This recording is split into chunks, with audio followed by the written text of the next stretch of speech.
सारी मांगों के लिए हम मांग कर रहे हैं, लेकिन जब हमें अनुभव ले रहे हैं कि यह सरकार हमारी मांगों की तरफ ध्यान नहीं दे रही है।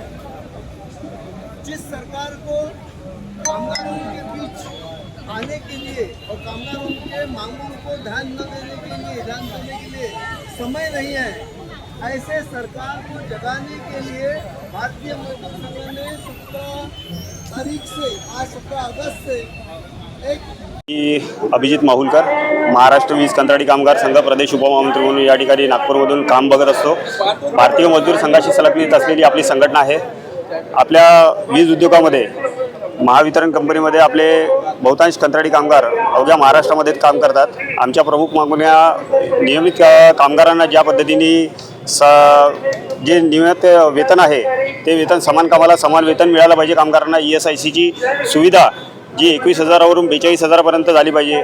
कामगारांना पगार हा 30,000 ते 40,000च्या घरामध्ये झालेला पाहिजे। कंत्राटी कामगारांना सुट्ट्या देखील लागू झाल्या पाहिजे या पद्धतीने नियमित कामगारांना आहे। या अनुषंगाने भारतीय मजदूर संघाच्या छत्रछायेखाली आज आपण हे धरणे आंदोलन उभं केलेलं आहे।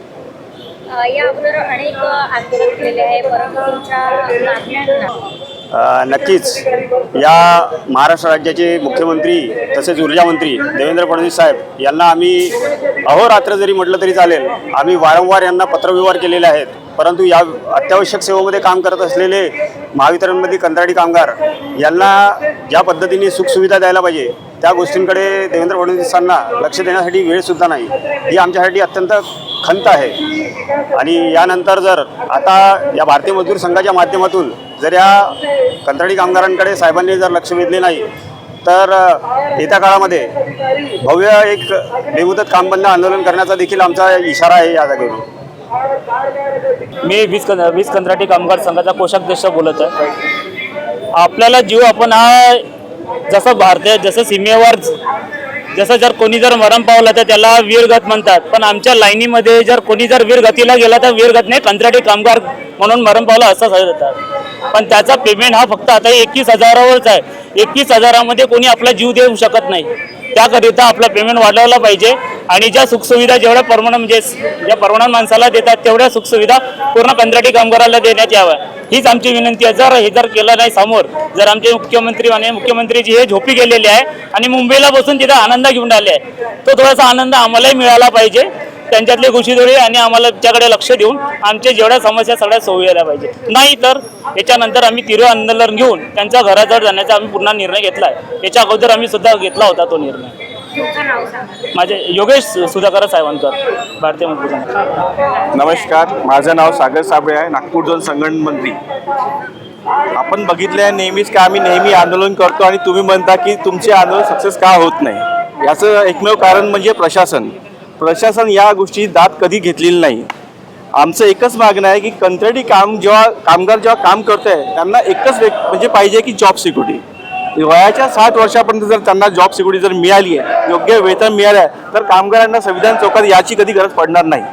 मेन म्हणजे त्यांना ESI सुविधा, मेडिक्लेम ह्या सुविधा पण त्यांना आज उपलब्ध नाही आहे। काही प्रमाणात पुष्कळसे लोक कामगार ड्युटीवर मरण पावतात। आज रेग्युलर कर्मचारी जर मरण पावला त्याला 40 लाखाची एक अमाऊंट मिळते, पण एक आपला कंत्राटी कामगार जर मावला तर त्याला 4 लाख रुपये फेकून मारले जातात। तर ते खूप शोकांतिका आहे। माझं एकच म्हणणं आहे की सरकारपर्यंत आपण वारंवार साहेबांच्या, मुख्यमंत्री साहेब तथा ऊर्जामंत्री साहेब यांच्या घरापर्यंत आम्ही पायी मोर्चा 15,000 लोकांना घेऊन चाललो आहे, तर तरी ते अजूनपर्यंत जागृत झालेलं नाही आहे।